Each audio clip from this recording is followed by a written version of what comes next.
Saya macam biasa, setiap kali bulan puasa saya akan syuting drama.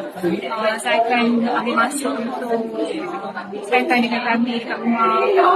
Sebab I think bulan puasa sebulan je kan, momen-momen berpuasa, bersahur sekali, pergi tarawih sekali pun tak dapat selalu. So biasanya kalau berpuasa ni terus memang akan berehat dulu lah pada syuting. Tak adalah kata mungkin sangat, tapi sekarang ni dia dah hari-hari aja. Jom lah kita pergi baju raya. Jom lah pergi baju raya pun hantar lah. Dia memang sangat-sangat, I think, perangai dia pun sama macam Ros. Kita memang suka tengok benda cantik, suka membeli. Jadi bonding kami berdua sangat rapat tali pun. Ros memang seorang janda perempuan kat rumah. Dia macam kawan baik lah. So kita sebab kita pun faham kan, mak ni dia bukannya apa, dia just risau.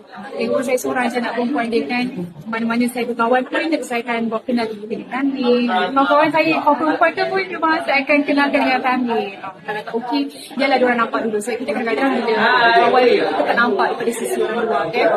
So aku advise yang mana sebab itu saya akan cuba pertimbangkan.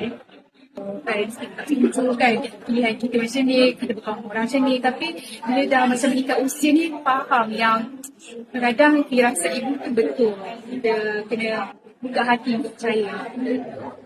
I rasa macam yang orang katakan lah, Allah lindung tu dikaitkan dengan isu yang sekarang ni. I think it's such a good example lah adanya contoh macam ni supaya beri pengajaran kepada saya. Jangan terlalu percaya sangat apa yang figura pendukung yang nampaknya baik tapi sebenarnya kita tak tahu personal dia macam mana.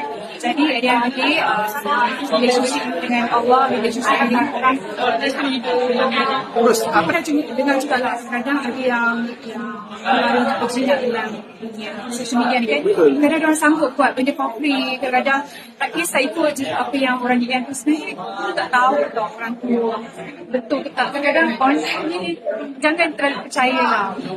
Macam Roy sendiri pun apa yang dapat offer ke apa, Roy akan check dulu dengan bagus ke tak.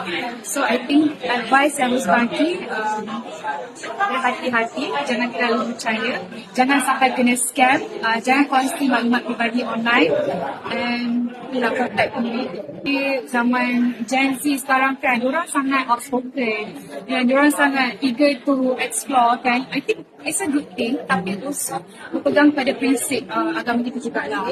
Jangan terlalu open sangat, kena hati-hati lah dalam membuat keputusan. Apa yang you tengok online, apa yang you share online pun kena berhati-hati.